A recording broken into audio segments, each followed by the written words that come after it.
Bam, jab, uppercut, leave you laid out on the floor. Try to duck and roll, hit and miss, now you counting stars. Should've practiced more, should've hit the mask, get out there more. Claim that you're the best. You gotta show me, son. Actions over words, baby boy. Is you real or what? Talking way too much, world come. Back sports, talking way too much, world come. Back sports, talking way too much, world come. Back sports,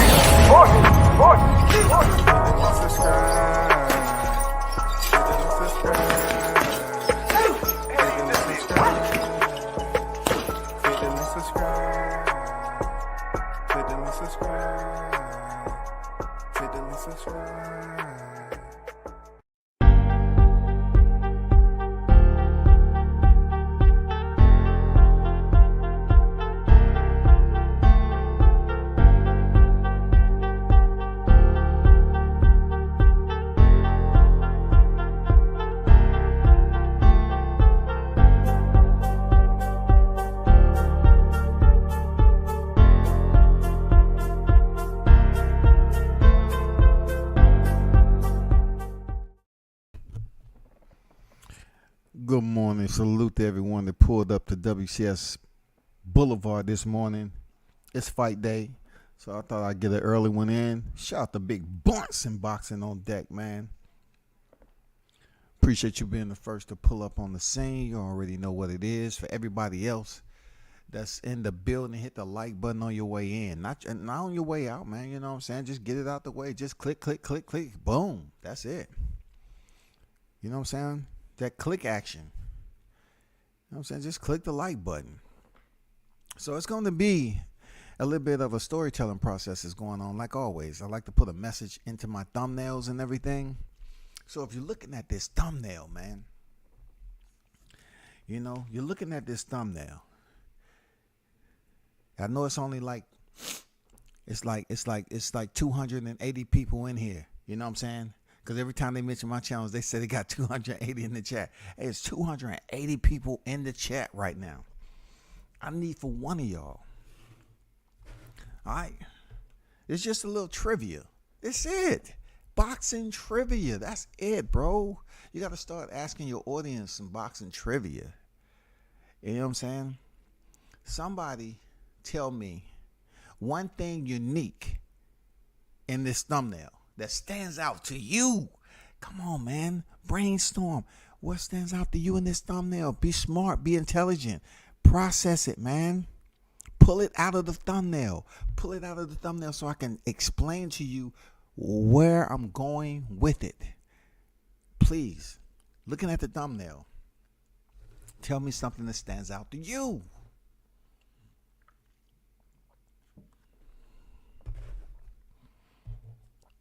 Come on, man. That's how we're going to start off today. It's not going to be an extremely long live coming back on later on the day. But I just want y'all to, you know, I just want to implement some trivia into it. Because, you know, if you don't put messages and shit in there and have fun with your listeners and your supporters, man, why do it? If nobody doesn't have, I give about 2 more minutes. You know what I'm saying? What's going on? Jamal Neasy in the building. What's good with it, Neasy? Good morning to your brother. One love. Appreciate you pulling up. So I got Blunts and Knees in the building, man.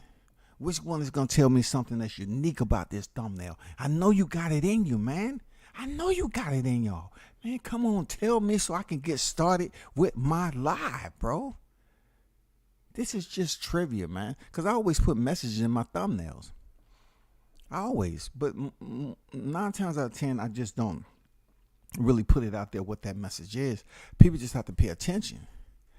You know what I'm saying? I want them to start paying attention to my thumbnails. They got stories. You know what I'm saying? CMD, what's good? Is it a Duck Goose? See, listen, at least you guessed. At least you guessed that a duck may be going on here. But that's not the case. That's not the case. All right? That's not the case. Let me see. Okay, Jamal said, why mention Charlo? Okay, I'm going to get to that, but that's not the uniqueness of the thumbnail. Charlo's picture is up there. So what do you mean? Be specific. Be specific, Neezy. Be specific. What you mean? What? Be specific, Neezy. You got a question mark on there. Why mention Charlo? Be specific. Be specific. Be specific, man. You might be on to something. You might be on to something. Just lock it in. Enter, and I'll tell you if you're on to something. Charlo who ducked Munguia, who ducked, and Triple G is the golden goose. Damn, y'all process. That's what I'm talking about. Y'all brainstorming like a mother. That's what I'm saying, man. That's what I'm saying. Is it a duck, goose? I see champions up there. Okay. At least you tying it in. Okay, you see some champions up there. Now we talking. Now we talking. You see some champions up there. All right. What's unique about it, though? Uniqueness has to stand out above all else. You seeing champions up there, that's not a sort of uniqueness to me. You know what I'm saying? That's just something that's across the board, that's consistent, and and they do match up when it comes to champions. The uniqueness it deals with a little bit of something that might just stand out amongst the rest. It's not necessarily saying it's eccentric, but the uniqueness in this story, in this live, and why the thumbnail is the way it is.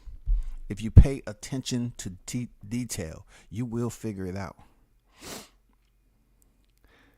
Oh shit, Blunt say he don't know nothing about the dudes in the back. What? Okay. Now you picking out some of the subtle details I put in there. You need to know whose that is in the background. Those are, hey, shit, dog. You definitely need to know who that is in the background. You know what I'm saying? Nah, that ain't Don King. Hey, yep, the Joppy, Trinidad Hopkins. Yep. So it's little fine details that y'all find out. What's unique about it? Okay, if nobody can find it out, let me start with the live then. I appreciate y'all for dropping your comments and your responses in there. Real talk. Because it ain't no class or nothing like that. It's just interacting with the people. You know what I'm saying? Instead of me putting messages in my thumbnails, I'm kind of asking my audience, okay, what you see. So when I start to talk about it, you understand where I'm going. Only one maybe knows about the back end money. I see Don King, you hinting at promotional problems with these guys. So y'all digging now. Y'all got the shovel out. But Don King is off the thumbnail, right? So I'm talking about something that's unique on the thumbnail. It tells a story though. It's going to tell a story, but it's unique on the thumbnail.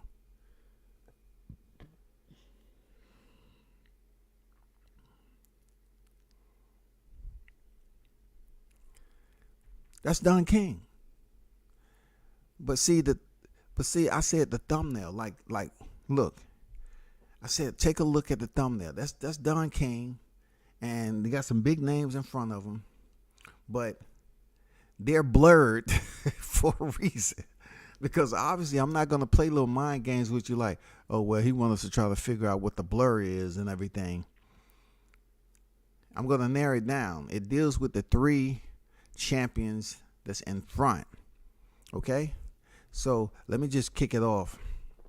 We're talking about the middleweight supremacy. All right, the middleweight division is contended at 160 pounds. That's just what it is, right? Who you see in there is Charlo, Munguia, and Golovkin. We know as of recent, man, the 160-pound division, there's not too much been going on with it. You know what I'm saying? Especially with Mar Charlo and his recent outing and encounter with Dimitri Bivol, which makes no sense at all. But more so his competition. We've been waiting for him to step up in competition. His name has been thrown in the pot with David Benavidez to step up in 68 and fight him. All has been is excuses, right? All right. Jaime McGill always call him the Zorro of boxing. He dips into a division and dips out, man. Like, it's not that he's doing something extremely wrong. It's just that people just look at Munguia as that dude that just come in there and have a fight and bounce. Like, what are they doing with this guy? This guy's like 23 years old, y'all. If I'm not mistaken, this guy's like 23 years old. He has over 40 professional wins. I think he might be older. He might be 25, 26 years old. So 26 years old, has over 40 professional wins. All right? And then you look at Gennady Golovkin. And, you know, here's a dude that's been a multi-time world champion. And obviously he's older than all the other guys on this thumbnail. But Gennady gets a break because, you know, some people tend to look at him as this previous machine, one of the best middleweights of this era. You know, someone who stayed in there. And his biggest name to date would be his 3 fights with Saul Canelo Alvarez. But, you know, he did fight Sergey Derevyanchenko. You know what I'm saying? Yeah, he did fight him. But when you talk about a resume, when you picking out a handful of names, he has them on there. He has the Danny Jacobs. You know what I'm saying? He has the infamous Kell Brook moving up 2 weight classes. You know what I'm saying? He has the David Lemieux, Monroes, and shit like that. I mean, they consider him one of the best. He's going in the Hall of Fame, people. Whether you like it or not, he's going in the Hall of Fame. Because right now, the only 2 losses Gennady Golovkin has on his record is from Canelo Alvarez. You know what I'm saying? From their rematch and their trilogy. This man is 42 victories in, 2 defeats, 1 draw. Which that 1 draw is when he fought Canelo the first time, and 37 knockouts. Jaime Munguia has just 1 victory less than Gennady Golovkin, and Gennady is 40 years old. Jaime Munguia is 26 years old. All right, we're gonna get to the gooey stuff though. 40 years old, y'all. He has 45 professional bouts. We watched as Gennady sat off a gifted IBF win and sat there forever and a day doing too much of nothing. And then they gifted him another present with fighting Yoda Murata, who was sitting out of the sport for I don't know how long. So they allow him to unify the division, because you're talking about a formerly unified champion there anyway. They allow him to unify the division, provide him royalty, and he goes in there and beat and stops Yoda Murata. And that was in the 9th round. And you're probably saying to yourself, who that? Who that? One more game? Who that? Listen to me. Yoda Murata, prior to stepping in the ring with Gennady Golovkin, his last fight was December 2019, y'all. I mean, process the shit out of that. December 2019, and he stepped in there April of this year and fought Gennady Golovkin, bro.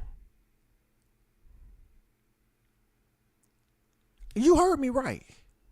You heard me correctly. Yoda Murata was out of the ring from December 2019 and returned April 2022. And that's in the process of being a world champion. I cannot make these gifts up. It's Christmas time. I want to put you in the holiday spirit. I can't make this shit up. They allowed Yoda Murata to face Gennady Golovkin after being out of the ring with a belt that freaking long. And you wonder why I say why they can't make these other fights, and you know, whatever boxing chooses to get involved with, it can make some things happen. It's according to who you connected with and who can tie the knots and seal the deal. You know what I'm saying? Who can tie the knots and seal the deal and make this shit happen? Yoda Murata was out of the sport that long, and they allowed this man, Triple G, to come in here and fight for a belt. And you ask yourself, well, okay, we understand that. So he's unified champion middleweight division right now. You know what I'm saying? He just came out with his gifted. Oh man, what do we have here? You know what I'm saying? What do we have here? We have a trilogy going on with Saul Canelo Alvarez and Triple G that no one was looking for. Nobody was looking for that shit, dog. But it happened. Gennady was gifted a unification, and then in the good graces of Canelo Alvarez, who say he don't like the man, he talks so much shit. Gennady's been on record of his clenbuterol use and everything else. He gives him a trilogy, y'all. He gives him another paycheck. I mean, we can't make this shit up, bro. Like, it's amazing how well he's had it since he's been in the middleweight division. Now you have Jaime Munguia. Jaime Munguia is one of those fighters where people are looking at, like, I don't know about this dude. Like, what is he doing per se? Is he tough enough to be up there with the best? He's been world champion, no doubt about it. What are we doing? The dude's 26 years old and has 41 professional wins already. So recently, Jaime Munguia is being shifted into position to shake up the middleweight division because ain't shit going on there, right? They tried to give him Janibek. Jaime said, I don't want Janibek, man. That's not going to do anything for me. I don't want him. I want some bigger names. I want Gennady Golovkin and I want Charlo. That's who I want. I want Gennady Golovkin and Charlo. So let me get back to the chat, see if anybody figure out what's unique about that thumbnail. Let me see. What's that statement? Just channel. No sense. I'm ashamed we share the same name. He is next zero. Okay. Hey, they ain't too far out. They're blunts. They ain't too far from the truth. So Jaime Munguia, with all those wins he got and the 41 bouts that he has at 26 years old, do you know that this man fought 30 of his professional fights in Mexico? Approximately 30 of his professional fights was in Mexico. Only 11 has been outside the boundaries of Mexico. Now he looked to venture into the middleweight division to attempt to put some belts to his name at the middleweight division and get established and do what he need to do up there once again. Now, the good thing about Jaime Munguia is he's undefeated. He's young and he's undefeated. He don't want Janibek. He wants Charlo and Golovkin. I like it. I like it. But you got to say to yourself, looking at the thumbnail, the unique part about this thumbnail is that's not Mar Charlo in the thumbnail. That's male Charlo. See, I know transparency means everything to people when they just take a little snapshot of shit and they keep it moving. That's what happens in boxing. That's what we do. But that's male Charlo. My reasoning for doing that is because Mar Charlo is holding the WBC belt and he's pretty much irrelevant. He's irrelevant, dog. He's irrelevant. You know why he ain't in the thumbnail? Because I want to highlight male Charlo. I want to highlight the crybaby mentality of both of these Charlos. So I put his brother in there in the thumbnail. The one that came into the sport about 8 months prior to his big bro, Jamal Charlo. Male came in the sport first, bro. Then Mal Charlo came in as a professional. You know what I'm saying? So now you're asking, well, how does Mel Charlo tie into this whole middleweight shit? Because he's at 54. I'm so sick of hearing Mal make excuses for a long time now with Benavidez and anybody in the higher division. So now the gloves are off. We don't have to sit up. Look, I'm not going to micromanage and babysit this dude because he showed that he's willing to come up out the 160-pound division, but make some crazy ass fight to sell his O. So I put him on the shelf, bro. Just like they did Demetrius Andrade, I put his punk ass on the shelf. I'm tired of damn babysitting these twins, bro. Now, maybe if I would have had twins in my life, I would have been like, you know what? Let me take a different route with this. You know, I had twins in my life. I can understand they can be extremely rambunctious. I get it. But I'm going to put Mal Charlo on the shelf. Let's deal with male Charlo right now. Secondary. Let's deal with the secondary crybaby. So Jaime Munguia wants pretty much both of these guys, Charlo and Golovkin. I say Jaime Munguia move up there and face Golovkin for the unified titles. That's what I see. I think that's a good fight to move up and face Gennady Golovkin. Why? Because either way he goes, if he goes the Charlo route or the Golovkin route, it's not going to be any bigger of a fight. You're going to assess quality, quantity. Which one do you want in this case? You know what I'm saying? The quality is going to go to Gennady Golovkin, and the quantity is going to go to Gennady Golovkin. Real talk.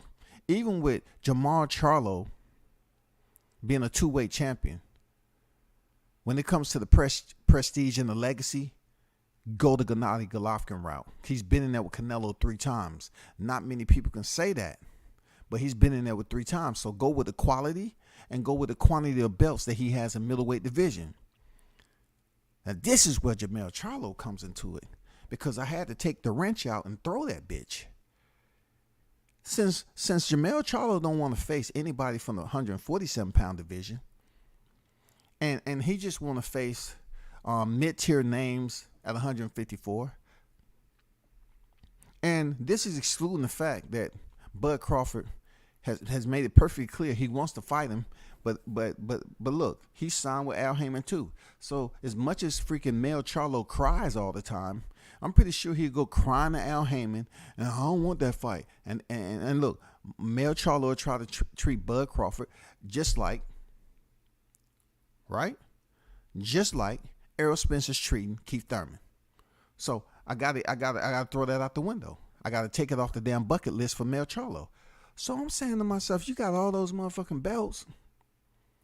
Jaime Munguia move up there. He defeats Golovkin.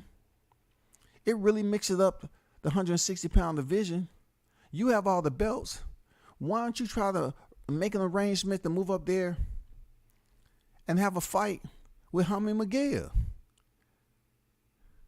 I feel that is a very, very solid fight for male Charlo to move up there and fight somebody like Jaime Munguia that has just as much experience as that he has. And if he's able to get the unified titles, they make that fight. Then that would be a fight that everybody wants to see for male Charlo. If he's not going to fight anybody with notoriety from a lower division, and then he's going to whine, kick, and scream at his own division, 154, why don't you try your hand by moving up and taking risk? See, what I'm trying to tell y'all is that the Charlos, man, are on record and they're consistent, will continue to be crybabies when they're supposed to be taking risks. If you see both of these guys together, they activate that Charlo energy. Rah, rah, rah, rah, rah, rah. They always barking and shit, man. They're always barking. But now the fight fans are pretty frustrated and exhausted, and they don't have they don't have that much tolerance anymore, bro.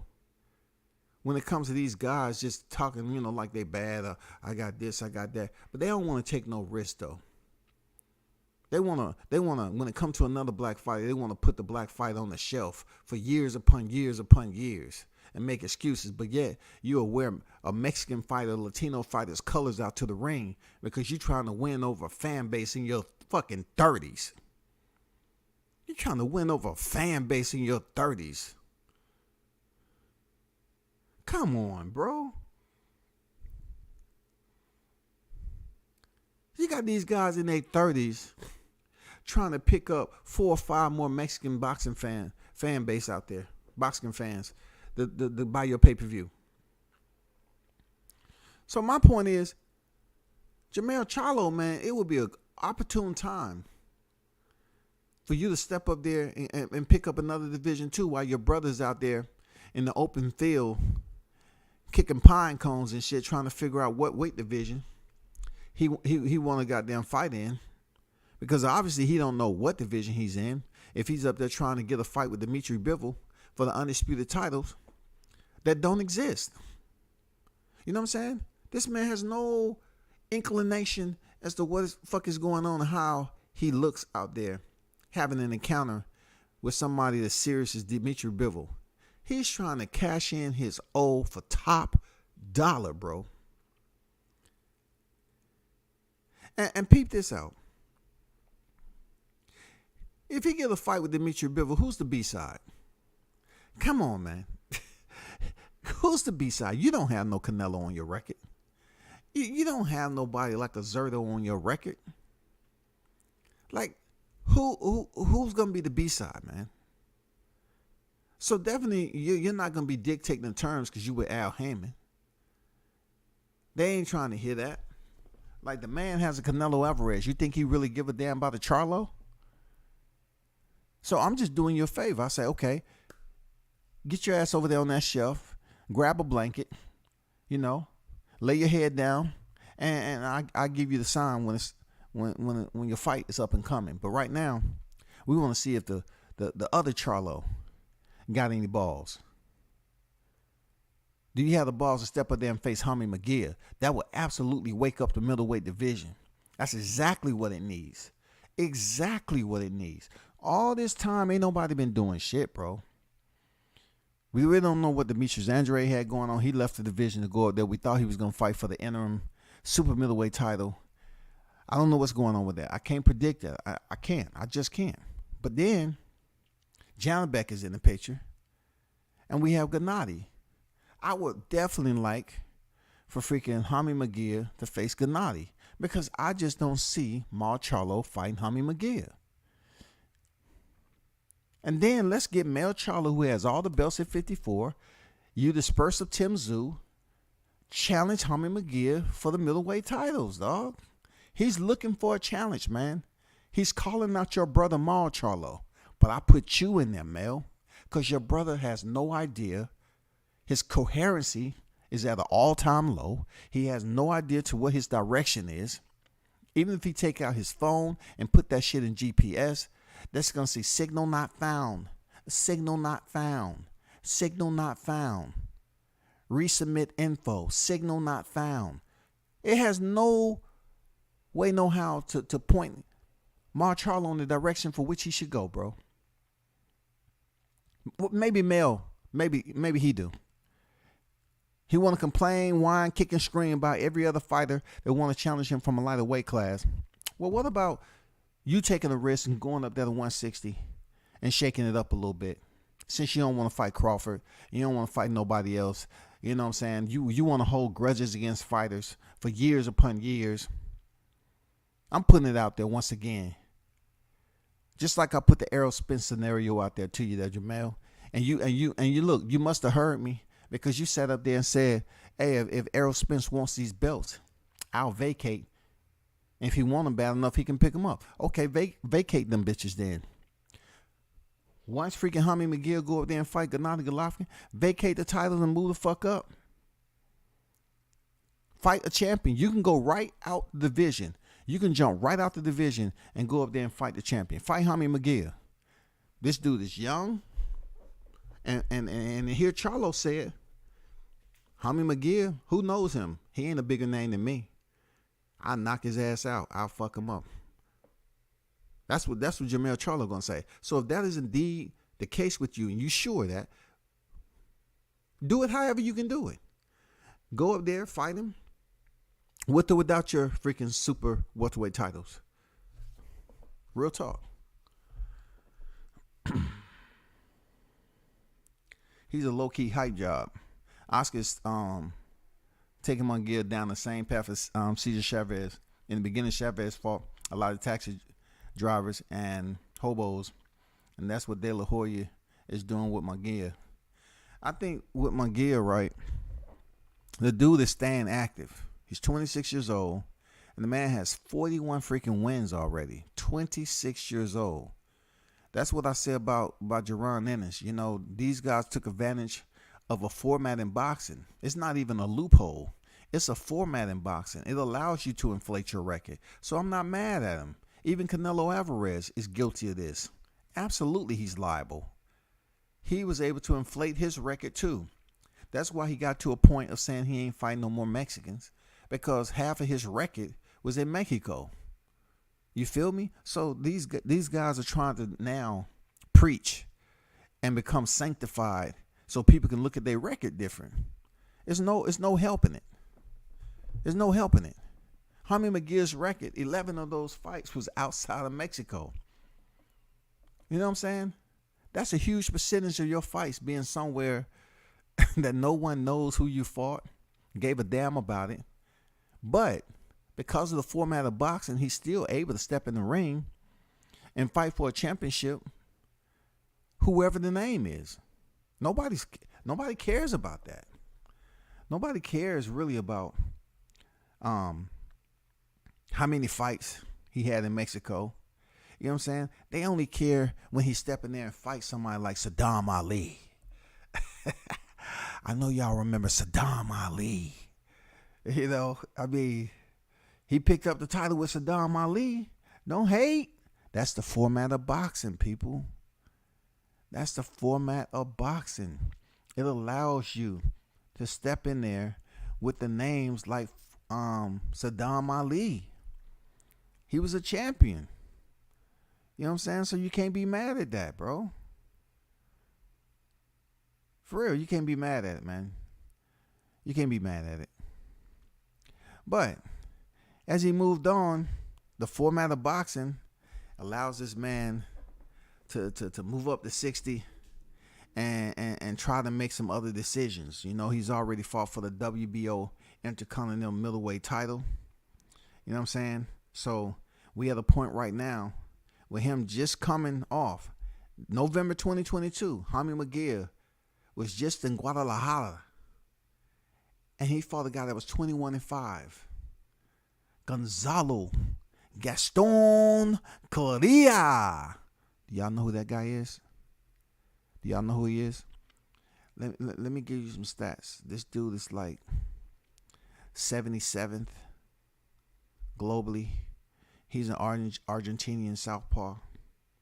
You know what I'm saying? 21-6, 8 knockouts, and been stopped twice. His last stoppage was Jaime Munguia stopped him in the 3rd round. The reason why I'm saying that is because Jaime Munguia fight who the hell he wants to fight. He's staying active. By the time this dude, if he stays in the sport another 10 years, he might leap up out of here, goddamn 88 and 2, goddammit. But my entire purpose to bring this dude's name up is that if he's going to go up there and shake up the division, I need a willing participant to be the dance partner. And the one that's been running his gums and flapping his gums, he's in his 30s now, that he can go up there and add another division. Since my plan ain't worked yet, my plan with Errol Spencer, Jamel Charlo, you know, that didn't work. Go up there and challenge Jaime Munguia, bro. Challenge Jaime Munguia. You don't want him to go up there and pick up the unified titles, and then we have to listen to your brother figure out what direction he's trying to go, you know, with Benavidez and whoever else he's trying to get. Who knows, man? I don't know what this dude's trying. He's irrelevant right now. He ain't trying to face no tough opposition. People threw him in the mix with David Benavidez 1,000 times. He did not respond with the energy to accept the challenge. But yet, out of coincidence, he pulls up to Dimitri Bivol and has no idea what weight division he's in, knowing that he ain't unified for no undisputed division, period. And he's asking for a fight. He really made a fool of himself, people. He made a goddamn complete fool. They both be barking, but I feel like if someone jump over the fence, Mel gonna bite while Maul is sit back and watch. I don't think so, bro. I don't think so, man. Like I know what y'all talking about with the loose cannon effect. You know, which twin is the turn up twin. You know what I'm saying? Okay. But all the time that he was turning up when Jerry Hurd had the unified titles, why he never fought Jerry Hurd? He always used to disrespect his family. He see him in person, in public. It was always rah, rah, rah, rah. But why did J-Rock have to go in there, and why couldn't Jermell Charlo be the one to step in there? Why? I'm just throwing it out there. Why was J-Rock the one who had to go in there? Because I'm going to tell you what the fans get confused about. This was at the 154 division. Mel Charlo was not the one who knocked out J-Rock. Mel Charlo had his way with Erickson Lubin. Mar Charlo was the one who stopped J-Rock in the 5th round. It was Mar Charlo.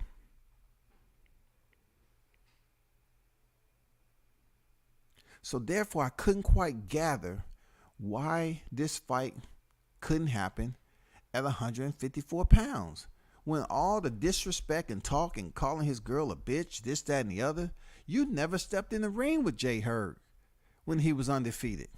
You never stepped in the ring, bro. You're just like your brother Mar Charlo right now in the division.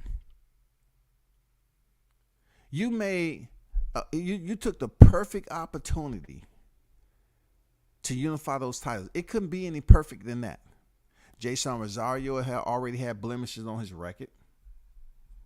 You know what I'm saying? Even though he had fought somebody that Mel Charlo didn't fight.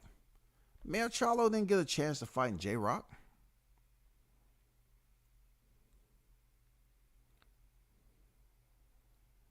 Jason Rosario go in there and get the belts. And then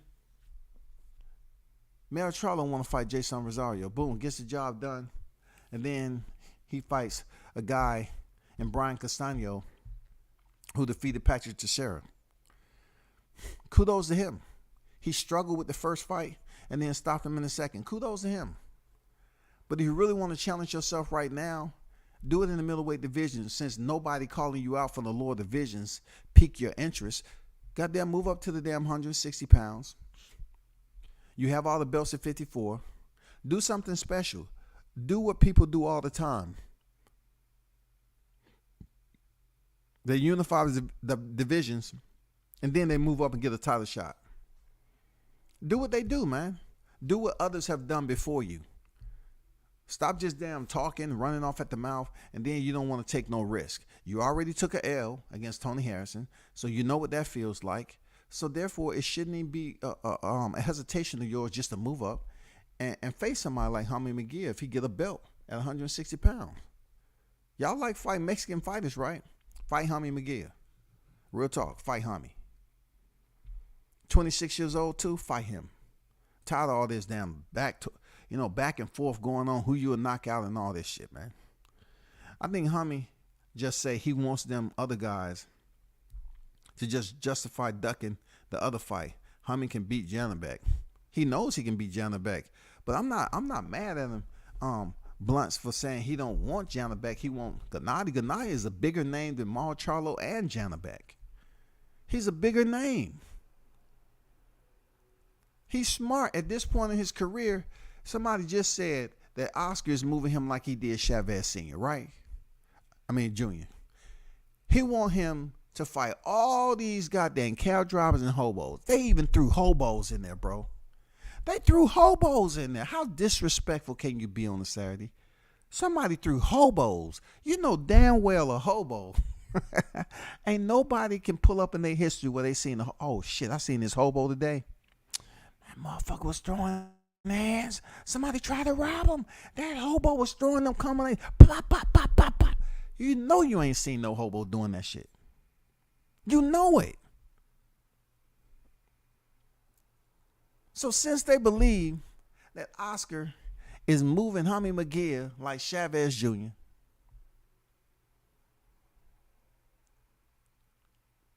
why not set the fight up? Let him go there at 160 pounds. Hummy McGear is able to fight and defeat Gennady Golovkin. It's time for Charlo to damn step up, man. These black fighters have to understand. Don't be mad when Canelo dip off the scene and then another Mexican fighter takes over the cash cow status. You have to be very understanding. It's possible that that may happen. See, y'all continue to talk about the long savior. When Floyd was reigning, he was at the top of the list, and he was making all this money. Now it seems like we don't have another name in sight to reinsert themselves into the pound for pound money maker, the cash cow. Only way you're gonna do that is you fight the bigger names. But truth be told, real talk, WCS throw the wrench in it. I'm telling you. It just seems like when it comes to the black fighters, fighting other black fighters or whatever the case may be, and not like it used to be back in the day, man, when you had the Fab Five, when you had these big name fighters that was black fighting other black fighters. It seemed like this day and time, man, everybody has an excuse. They has a story as to why it can't happen. Oh, they ain't ready. Oh, get a title.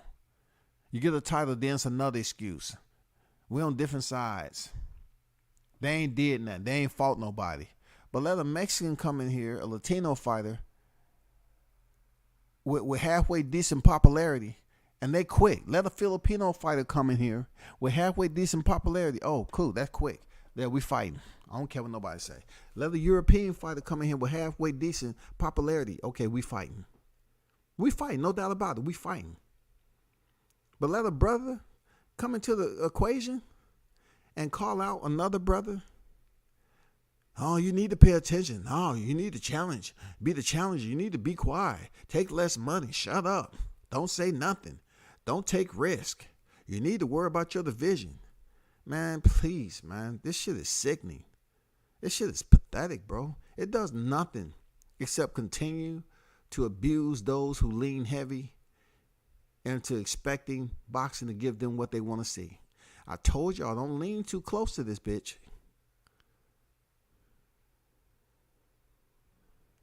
You can't get too close. This will forever be a dysfunctional relationship, very abusive, and the dissatisfaction you're going to get from it is because you continue to return and you want to be committed. I feel you. You want to be a part of the relationship. I get it. But boxing isn't that type of companion that you think is going to change over time. It's not going to happen. It's not going to happen. We continue to have shit play out in front of us. And then you say, what? Why is that doing? Why they ain't doing this? Why they ain't doing? I'm telling you. Canelo sooner or later is going to retire from the sport. Who's going to be next? Teofimo Lopez? That's a whole nother story right there. From what I've been hearing online and everything, Teofimo Lopez, that's a whole nother story. But with this Mel Charlo situation, I feel this very, very unique situation. I think it's something that makes sense. You don't want to fight the brother? Fight the other. Fight the Mexican. Fight Hummy McGear that has over 40 professional wins. You don't want to fight a brother who's challenged you from a lower division, and being that you are acclimated, you know what I'm saying? You have pretty much established yourself at 154. Fight somebody that's a weight class higher, bro. Stop running your fucking mouth, man. Just like you tell the people, right, the doubters. What did Charlo say? Keep running your fucking mouth, right? Keep running your mouth. I'm telling you, keep running your mouth too. Because you don't want to accept the challenge for somebody moving up. You're very selective in who you fighting at 154. Yeah, you unified the titles, but nobody's really looking for Castaño. No one was really looking for Jason Rosario. Truth be told, he had his moment. Let's be honest with ourselves. Let's be honest. Jason Rosario, man, he only had one loss when Charlo stepped in there with him. Real talk. You know what I'm saying? But when we talk about that one loss, what has happened following his fight with Charlo? Because when he went in there, he had already been stopped by Nathaniel Gallimore in the 6th round. He had already been stopped. So he came in there with a knockout loss. Just like J-Rock. You know, J-Rock had to take so many months to let that shit evaporate and go into the shadows of his past. You know what I'm saying? For people to semi-forget how he went out against Charlo. Erickson Lubin, it had to take him so long because he too was attached to a Charlo via a knockout. His may be considered a bit much worse because the way it looked to the audience and the way he was trying to struggle. His body was trying to get up, but his soul was trying to get up, but his body wouldn't. So you have two fighters that struggle with their very first life that's linked up to the Charlos, right? But when you look at both of the Charlos, when it comes for them putting themselves in a position where they're not sure how they're going to do, I don't think they have the same energy to take a risk that might leave them in a predicament. Mel Charlo in the recent months has stepped up. And yes, he did unify the 154. He's going to be a future Hall of Famer. But are you just going to do the same thing Gennady Golovkin going to do? And you're just going to sit at 154 the remainder of your life, your boxing life, and say, okay, that's all I'm good for. I'm satisfied. Because if you do that, it's going to come a time where the 147 pounders are going to move up to challenge you. If those challengers are going to be black fighters and you continue to say the same shit all the time, I'm talking about the black fighters who really are top tier fighters. That's what I'm talking about with Mel Charlo.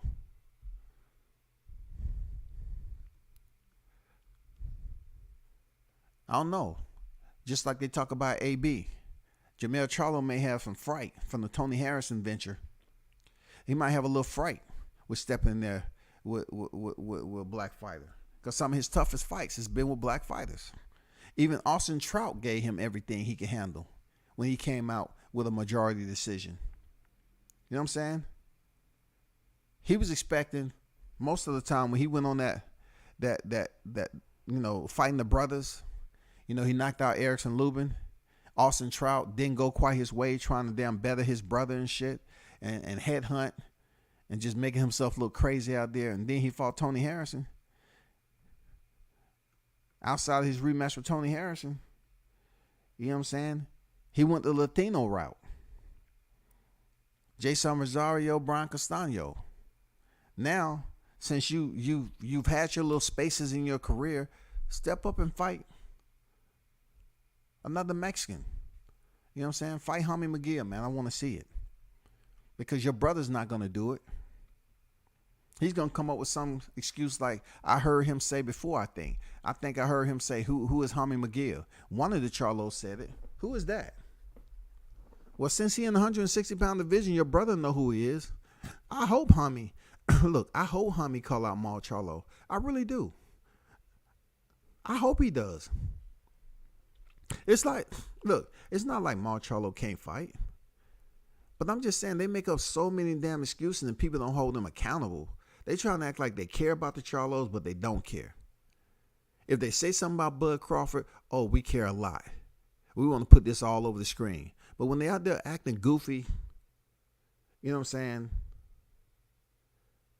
Like the shit with Jared Hurd walking up on the Charlos and all that other shit. Bro, that's been going on forever and a day, man. That's old freaking news right there. We want to see the Charlos in another fight on the magnitude of a Tony Harrison. You know what I'm saying? We want to see you step up and do something else. Like, you won the titles. And you have to understand this, Mel Charlo. You have to understand this. that the very same guy that you're denying entry into the super welterweight division, when he earned his unification for undisputed, he never defended them. He moved up immediately and received a title shot in the neighboring division of 147 pounds. You, on the other hand, you seem like you're frightened to move up to 160 pounds and test yourself. Your other DNA strand, Charlo, seems like he's very hesitant of moving up to the next division. He's already earned a chip. See what's up with the next division up at 168 pounds. Don't try to call out a guy that's 175 pounds that would slaughter you.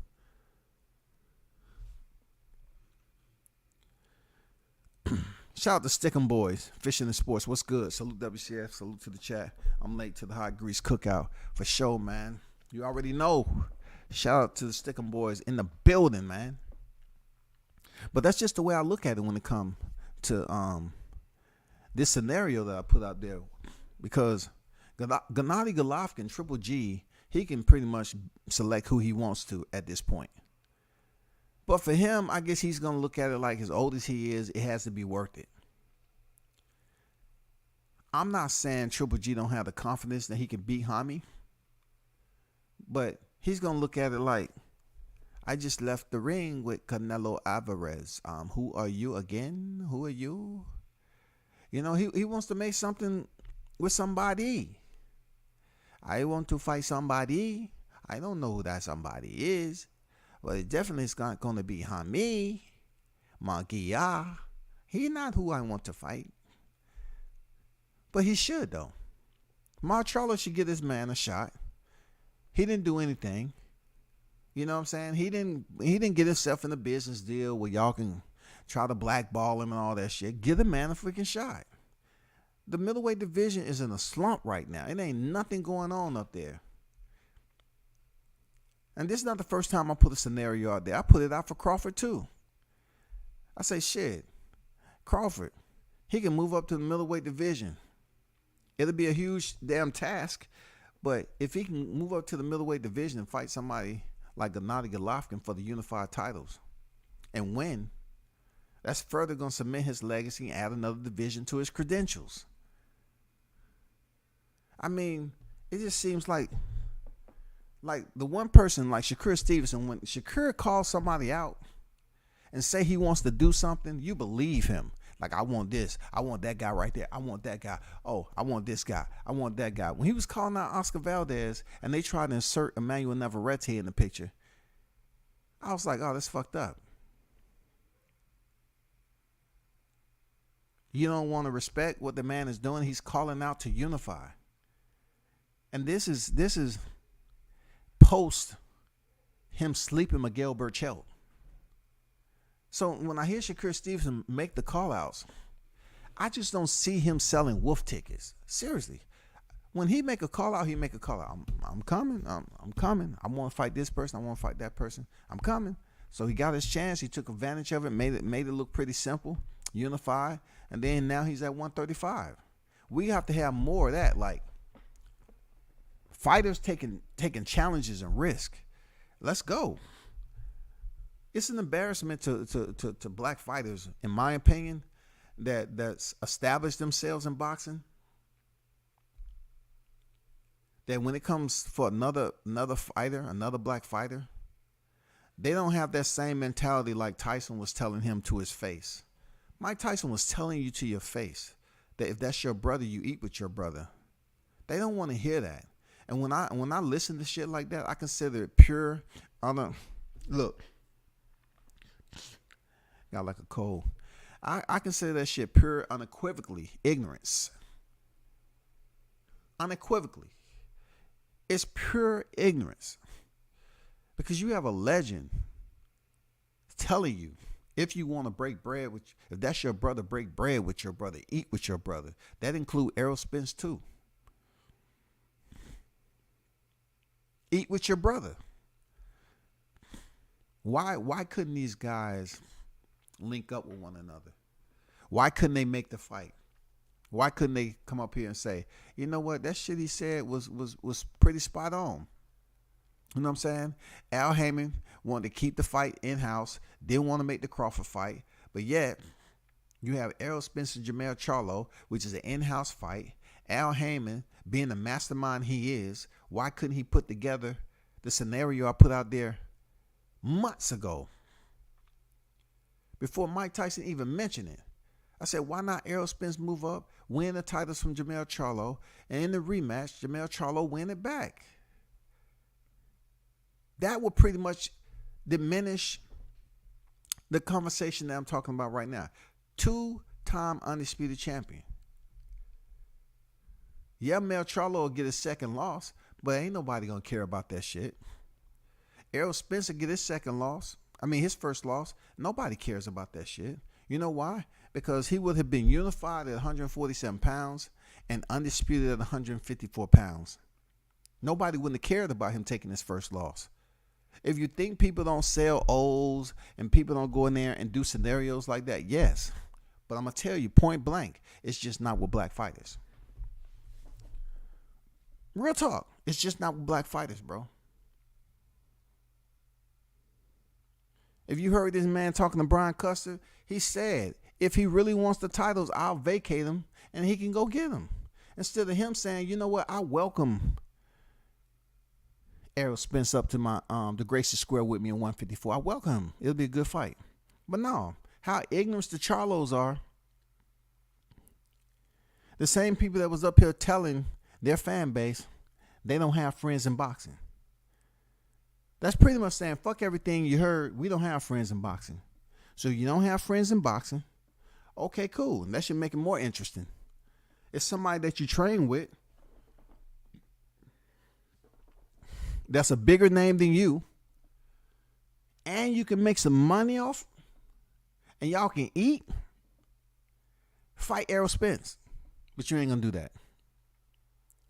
Now I'm asking you to move up to 160 pounds since you want to deny, two people, especially Bud Crawford. You want to deny him. Move your ass up to 160 after Munguia figure out who he want to fight.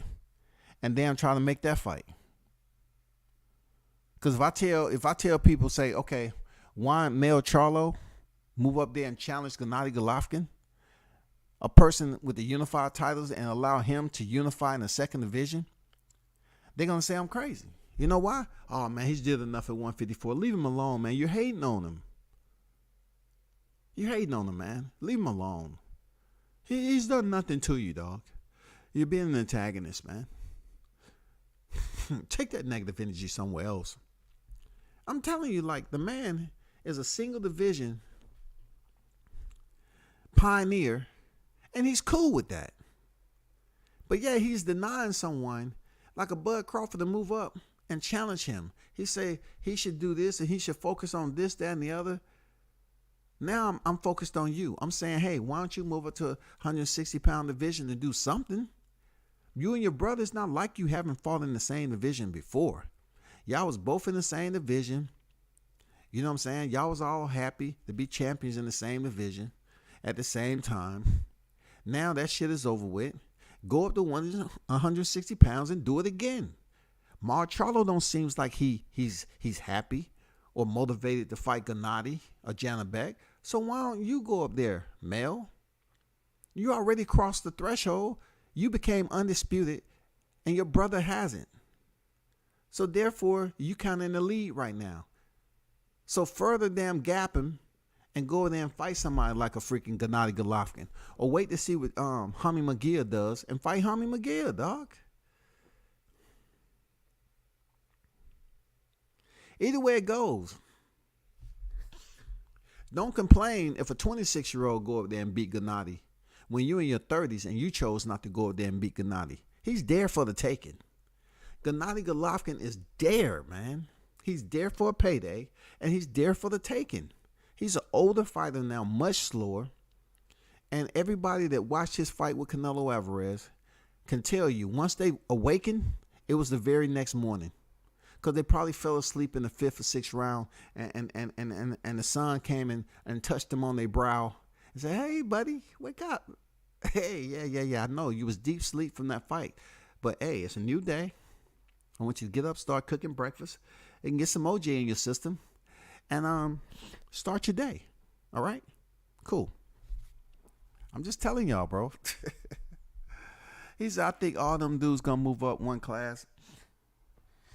Who is all them dudes that blunts? Come on, be specific. I mentioned a lot of names. Who is all them dudes?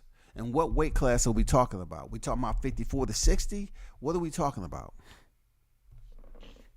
Are we talking about 47 to 54? What we talking about? Seriously, who are we talking about? Because Danny Garcia is already there. You know what I'm saying? He's a part of the little group. They probably won't even get Danny Garcia a fight, or maybe. He's not even in conversation right now. I want somebody else other than Danny Garcia from 47 to get a shot. That's all I'm saying. I want that same fighter in Mel Charlo who's undisputed right now. I want him to give somebody else a shot. Listen, blunts, because sometimes I have to remind people, you know, when I'm on my shit, right? I want Jamel Charlo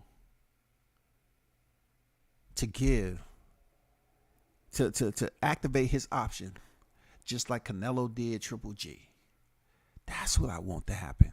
I want Mel Charlo to activate his option for a fighter from a lower weight class to come up and grace the square with him at 154 pounds. How can Canelo do it? Canelo could have taken that same mentality and said, I fought Gennady at 60, and I'm past that. I've had several fights after the rematch. I'm done. But no, he came back and allowed Gennady to grace the square with him at 168 pounds. Now, we have these same black fighters running and chasing down Canelo Alvarez. But why can't Mel Charlo reach back and allow a fighter to come up from a lower weight division for a fight? What's wrong with them? They busy holding grudges for 8, 9, 10 years, bro. What's wrong now? All of a sudden, Errol Spence hate Keith Thurman? Another grudge on the shelf? Fuck what the boxing fans want. I'm holding grudges, dog. Fuck what the damn best fight. I'm holding grudges. Well, hell, if Bud Crawford wants to revisit the damn negotiations in 23, they might come. Well, we didn't like what you were saying at the end of 2020 and 22. I don't like what you were saying on the interviews. I'm going to be honest with you. When I think of little languages like that, it's just very disrespectful. And then this game is all about respect and loyalty. You understand me, son? I'm telling y'all, Canelo reached back and provided Triple G with the opportunity to face him in a trilogy. Why? Why, bro? Why is the mentality like that? And it's not all blacks, because look, Deontay Wilder did a trilogy with Tyson Fury. That's after he lost and took all that punishment in the rematch. He still went through court to freaking fight this man. Different scenario, but I'm telling you, why can't these brothers reach down and bring up another fighter to fight them, man? I don't get it, bro. Dimitri Bivol allowed Canelo Alvarez to grace the square with him. He could have very well turned down the fight. It don't matter if he came to the light heavyweight division before. The man allowed him to fight him from a lower division. What's wrong with that shit? Why can't it be reciprocated once more? Errol Spence did it. I guess it has to be very, very selective, huh? Because Errol Spence did it. What's the difference between Bud Crawford and Errol Spence? Bud need to be at 140 right now in order for him to say, you know what? He's at 140. He's light in the ass. Al, sign the fight, Al. I'm going to get this guy up out of here. 140 pounds, no way he's beating me. Tell him to come on up to 54. You know what I'm saying? I guess he has to be 2 divisions lower, because goddamn Errol Spence, he was all, you know, hugs and smiles embracing Mikey Garcia to come up there and have me fought a freaking fight at 147. And this is the stablemate of the same guy who did it. Mel Charlo is the stablemate of Errol Spence Jr., who allowed Mikey Garcia to come up from 35 to 47. So why wouldn't you just turn to him and say, hey, brother, let me encourage you to do that, man. It'll be a big fight. If Bud Crawford want to fight you at 54, fight him, dog. He's just 1 division below you. Fight him. And he's a 3-weight world champion, bro. Fight him. And he's on the pound-for-pound list ahead of you. Fight him. All the stars are there, bro. This is a legitimate, certified, but yet confirmed mega fight. Yes, sir. Yes, sir. This can be a mega fight. Both of these guys has been undisputed. It makes good for boxing.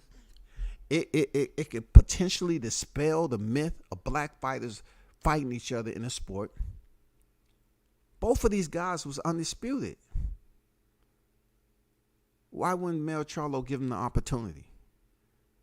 So I'm saying, you know, you're not going to give Bud the opportunity. You're going to cry like a freaking baby. Then turn your attention to the 160 pound and do something up there. If not, man, nobody's going to really care, bro. Nobody's going to really care that you getting money and you want to take pictures in front of your cars and all that. And you want to talk that Hall of Fame talk. But yet, it's certain fighters you would dare to fight. What fighter on your resume defines your career? You had 2 rematches. Which one out of the 2 defines your Hall of Fame career? You have to ask yourself, which one? Is it going to be a fighter that you didn't face twice, or a fighter that you fought twice? Because the ones that you fight more than once, they supposed to, have some defining moments to your Hall of Fame career.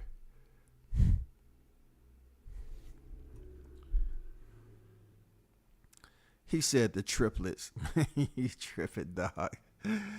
He said the triplets, dog. God damn. He's adding Errol Spence into the chromosome layer, dog.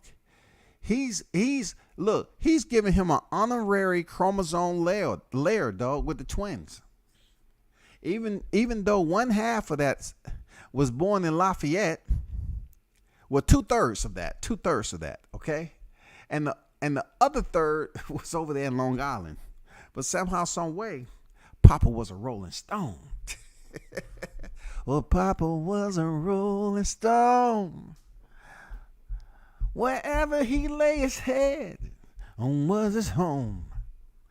Papa was a Rolling Stone. Ruiz and Roy Jones, man. For sure. You know what I'm saying? For sure. You know what I'm saying?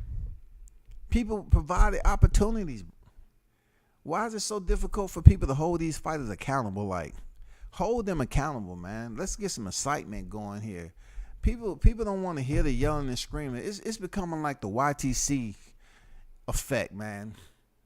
You know what I'm saying? And the infection that goes on in the YTC with people yelling and screaming over nothing, just because they don't want to. They're not sure about what they're talking about, or they don't support what they're talking about.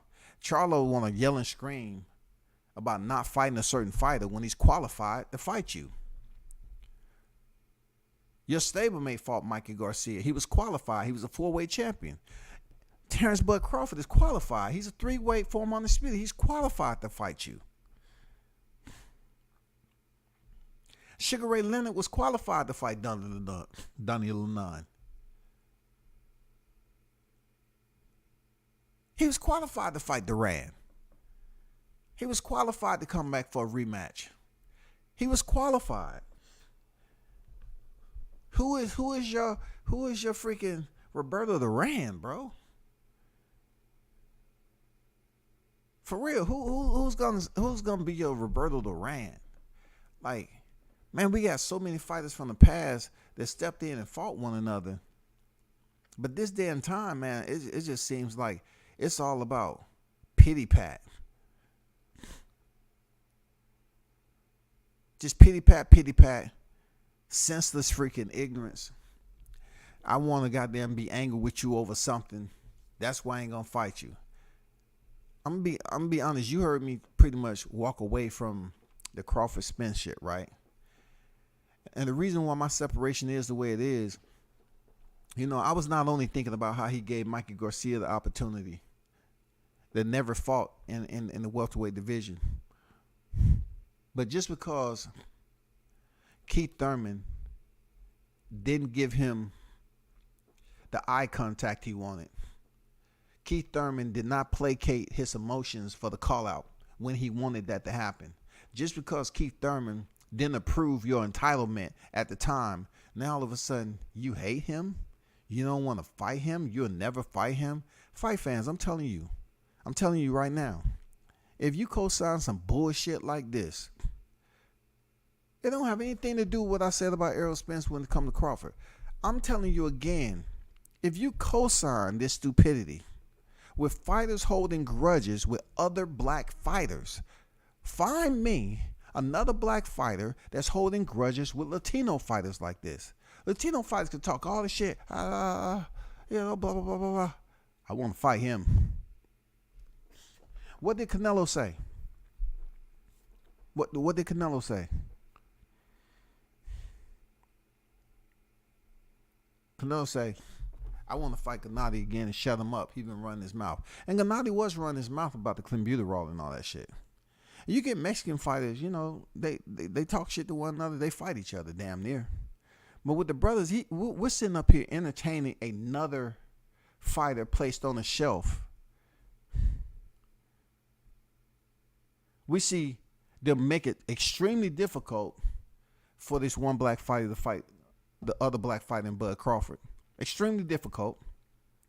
Then you have the former unified champion, Keith Thurman. He gets put on the blackmail list. He get put on the blacklist. He's not liked and adored by the Long Island native. He's been put on the blacklist, y'all. They trying to put Keith Thurman on timeout. How can you put him on timeout all because this man was the unified champion and he didn't give you a shot right then? It's not like you don't have a shot. You end up getting the titles anyway. Keith Thurman was out of the sport, inactive for periods of time, pockets of time, because he had injuries. You end up freaking achieving what you wanted, picking up the WBC and the WBA. You're still good, right? But yet now it comes time and they want to make you fight Keith Thurman, and you up here, I don't want to fight him. I don't like that guy. You're supposed to don't like him in the ring, bro. You're supposed to not like this dude in the ring. If you don't like it, go finish it then. Sign the contract. Let's go. That's the petty bullshit we got to deal with today, bro. Real talk. When it comes to these fighters like this, my people, I'm going to call you out like I would call anybody else. We hear the shit going on with the Charlos and Demetrius Andrade, putting them on the shelf forever and a day.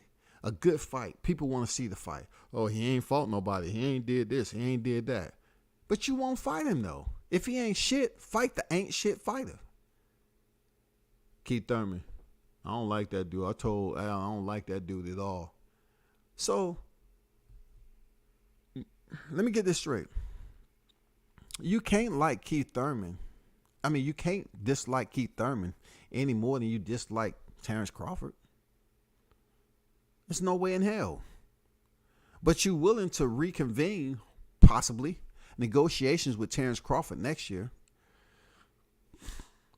because you see that as a fighter who has the last belt and something you need. Let me ask you this. Do you think Canelo, if he didn't like someone like he didn't like Billy Joe Saunders, he didn't like Billy Joe, but did he still fight him for the WBO title? Absolutely. He didn't like the dude, but he still fought Billy Joe, and he beat his ass. He stopped him. Why can't this resonate down the pike? I'm just curious, man, why we always got to sit up here and go through the extreme to tear down our people and be so destructive and trying to make it seem like rah, rah, rah. Oh, yeah, fuck him. Oh, man, he ain't shit. I ain't doing that. I ain't doing this. Humble yourself. Take less money. Learn how to be the challenger. Take what they give you. Sign the contract. It's pitiful, bro.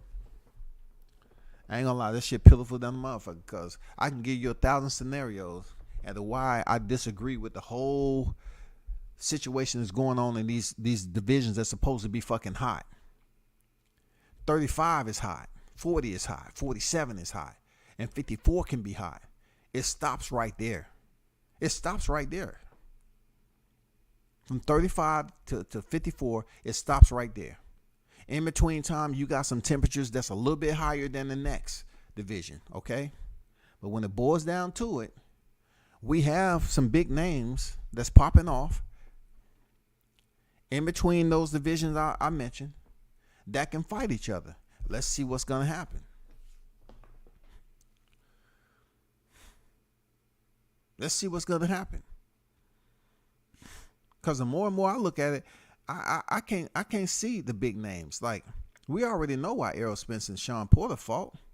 Come on, man. But we're talking about something different now. You wanted that WBC title. You got him in the ring. Dennis Ugas, I know he Cuban, but you wanted that WBA title. You got him in the ring. Now all of a sudden you get to the last title, and these the same niggas that's calling out Canelo Alvarez. Canelo, I want to fight you, dog. You got two Charlos and a Spence. You got two Charlos and a Spence calling out Canelo. Two Charlos and a Spence calling out Canelo.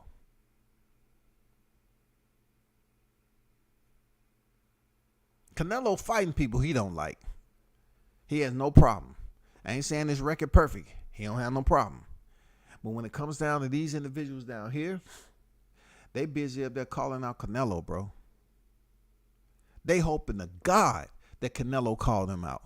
They hoping to God. I don't need to do that. Why I need to do that? I don't need to do that. Why I go down to a catch weight and do that? I don't need to fight no Charlo at a catch weight. You got, look, you have three of those fighters, two Charlos and a Spence, that has been on record as calling out Canelo Alvarez, a fighter that would be extremely tough for either one of them to beat. Extremely tough. Especially for Errol Spence, coming from 47 up to that weight class. Not two weight classes, but damn near three weight classes to fight Canelo. When you have fighters down here that's willing and able to fight you, but you don't care, bro.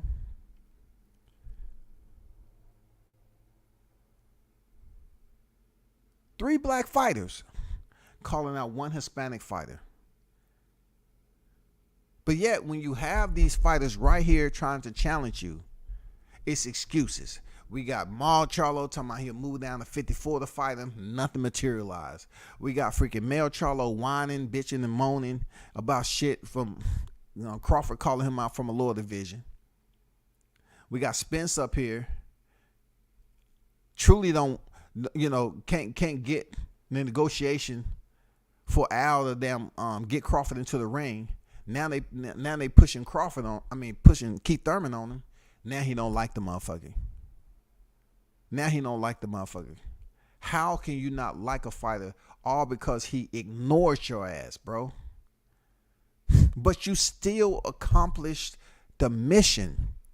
He ignored you, but you accomplished the mission, bro. He ignored you, but you accomplished the mission. You got the other two straps. How can you be up here puling and queefing over freaking Keith Thurman not acknowledging your presence, bro? That's petty as shit. That's real petty. That pettiness right there shouldn't be respected when it comes to this YTC. That shit shouldn't be respected from a Spence, and that shit shouldn't be respected from two Charlos. All of them have the same type of mentality when it comes to getting mad and holding grudges, and they always want to cuss them out and talk shit about them to make people feel like, yeah, it's all about rah-rah. This ain't nobody trying to hear that. Real talk, man. You got to get frustrated at this shit. They say, Charlo say Benavidez ain't done shit. He ain't nobody. He ain't done shit.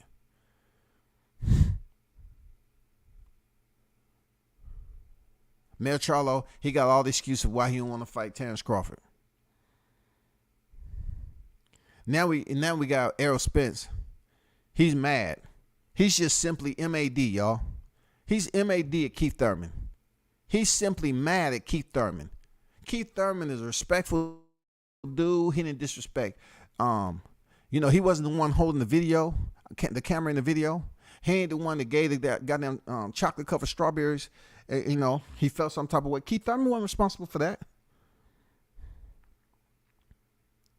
Keith Thurman wasn't out there in October. Keith Thurman do not deserve being placed in the same category as any fighter like Demetrius Andrade or anything in that trio of individuals over there in Texas. He don't deserve that shit, bro. How can these black fighters tell me, I don't want to fight you? I don't want to fight you because I don't like you. I don't want to fight you. You was talking shit.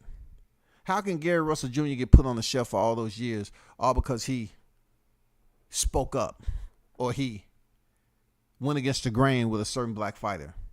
So they shelve him for I don't know how long. It's crazy, bro. Might as well be triplets. Texas Trio, Three Musketeers, Larry Moore and Curly. No doubt. No doubt. I get you. Shout out to New Media Today, USA Boxing, Coach Malachi in the building. What's good with it, Coach? Salute WCS. Salute to your coach. But that's how I feel about this shit.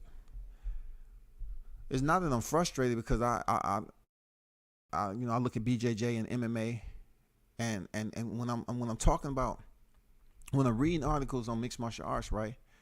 It's a whole different understanding that I get with their media. Their media talk about, it provides clarity. It gets straight to the point of things that's actually going on. It's not mystery novels, y'all. But when I read boxing, so-and-so's warned this person, or so-and-so warns that person, and so-and-so rips this person. That's not the language they use over there in mixed martial arts, bro. Because these fighters are fighting one another. If it's a champion or a previous champion that's done work themselves into the position to answer the bell, that's how it goes down. Over in boxing, you have a lot of fighters that's talking that may be close or in the same division, and the guy that's at the top of the hierarchy, the ruler of the throne, supposed to be wearing the goddamn shit to the side. They're not even choosing the ones that's right there in the chute, that's ready to step up. They're finding a way to dislike them. I could believe when I was listening to people, right? Hold on for a second, y'all.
All right.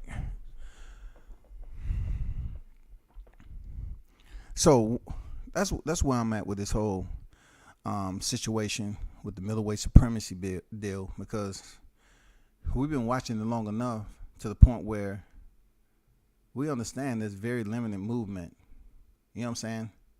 Not even an ant or two that goes across this shit on a daily basis. You know what I'm saying? We're busy focused on, for months upon months, the 147-pound division. It used to be we was focused on the heavyweight division when Deontay Wilder and Tyson Fury had their situation going on with, building up to the trilogy.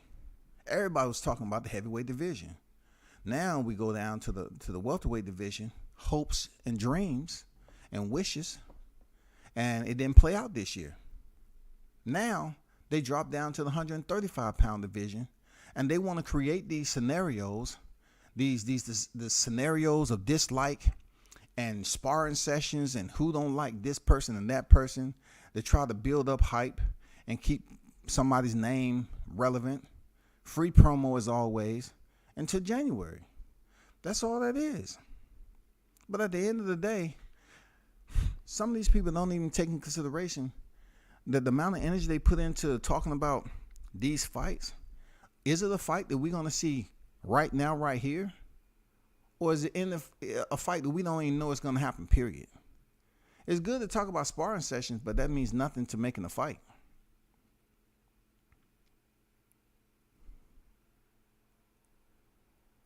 The fabric of these fighters today are quite different. Not so much with them as being fighters, like, boxing, the physical aspect of it. More so the fabric in them making and basically closing down and doing everything possible to fight some of the best names out there. Those best names may not even be residing in your division. They might be names that's out of your division, whether it's a lower or higher weight class. They're there for you. The fabric of these fighters doesn't allow them to soak in all the legacy that's out there for them.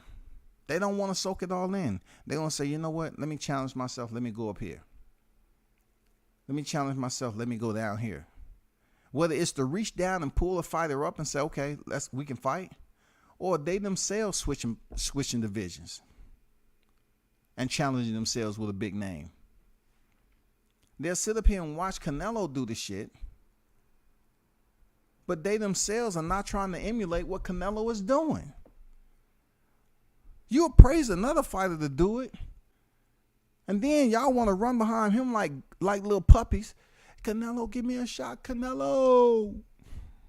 Canelo, give me a shot, Canelo. But yet you don't want to do it. How does that work again? Like last time I checked, Canelo human, right? Canelo is a grand pooper. When it comes to them making money, he don't go into fights. I just want to ask, dinero, ¿cuánto cuesta, amigo? I want to know. He's not asking how much his money is. He know he's getting it. So that has to be a layer as to why people are willing to invest their money into him, because he's built that up. And people sit up here and say he cherry picked and all that, but he's constantly moving up to do certain things in other divisions. When he initially moved up to fight Rocky Fielding, people was like, oh man, whatever. And then he decided to move up to 175 and fight Sergey Kovalev. Oh my God, what? Can he go to that weight? He selectively chose to do that shit. Then he comes back down. He wants to campaign at 68 and start his venture, his excursion to unify the entire division. That's called setting goals. I don't even see some of these fighters at these divisions even setting goals, except Crawford. Seriously. What I mean by setting goals, I'm saying the man said, I want to fight Spence, and then I'm going to go step on damn Jermell Charlo. He has goals, man. And like I said before, Shakur Stevenson, goals. Shakur say, I'm going to move up. I'm going to fight this person. He's serious about that shit. I want to unify. He's serious about it. He unifies.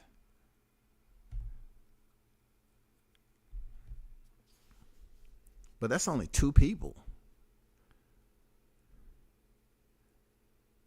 That's only 2 points of action that I can think of that makes sense. What about everybody else, man? What about all these other so-called big names and talking about they making money and calling their fans broke? What about you? Since everybody broke around you, let these broke consumers that pay for your freaking family to eat. Why don't you take risks and fight somebody of notoriety? And that's about it. What I have with this middleweight division, because it's dormant like a motherfucker, dog. I'm talking about seasonal dormant. There's really nothing going on. For somebody to be out of the ring as long as Yoda Murata, and for Triple G to be able to fight this dude for a belt, it should be just as easy as somebody to move up and fight Gennady Golovkin for his belts. Seriously. Whether it be Terrence Crawford, whether it be Jamel Charlo, and then, you know, if Maul want to do something special, which I don't think so, because this dude is up there asking Dimitri Bivol for a eulogy. Can you please provide me with my eulogy? This would be different, though. I'll be able to return and reincarnate myself and get back in the sport after I take this ass whooping. But I just want to be able to grace the square so you can give me my eulogy. You think we can make that happen? Yeah. You want to fight me? You want to fight me? Huh? Okay. I'll get my suit ready.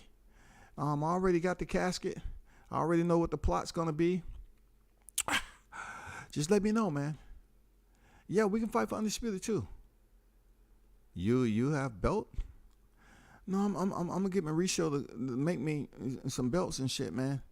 I'm gonna go online, goddamn. I'm gonna come in the ring with all the titles and make it seem like it's a little bit more real. You know what I'm saying? Like Wakanda. You know what I'm saying? I'm really making them think this shit is real. Come on, dog. Shit.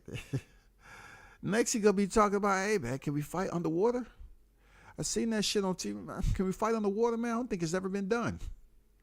If we give ourselves a full fight camp of 10 weeks and learn how to breathe underwater, let's fight underwater, man. That will definitely have the people tuned in. Oh my God. But people, I'm out, man. I just wanted to touch bases on this middleweight shit, man, because it's making no sense to me of everything that I see in front of me. The only thing that makes sense is Jaime Munguia not wanting to face Janibek. He want Charlo and Triple G. If he gets the opportunity, I would say Triple G, because that would be more enticing to scoop up 2 belts and fight Jaime Munguia rather than trying to get a hold of a crybaby ass Charlo. Seriously, Charlo get injured supposedly, and he makes a sighting. Look, there's a sighting, and he's up there.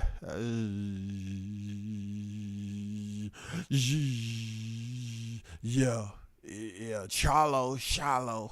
I'm big ball. I'm big Maul. Yeah, I'm bigger than him too. I'm saying to myself, nigga, did you just see what the fuck he did to Zerto? And you talking about you bigger than him? Man, y'all hold it down. Continue to support the channel. Man, y'all already know. Thanks for the participation, man. Keep on doing what you're doing, man. I'll be back on a little later. And by the way, I got to interview this evening. Y'all be sure to tune up for the interview, man. You know what it is? I got somebody coming to the show. It's been a minute since I did an interview, but we about to kick it. It's about to be somebody that you like. I'm about to bring somebody that you like. You know what I'm saying? Look. You know who it is. You already know. I will definitely post that thumbnail later. Show up at 7 p.m. I'm going to have a guest on my channel. You know what I'm saying? And we're going to chop it up. Turn up and tune in to World Combat Sports, man. I'm out.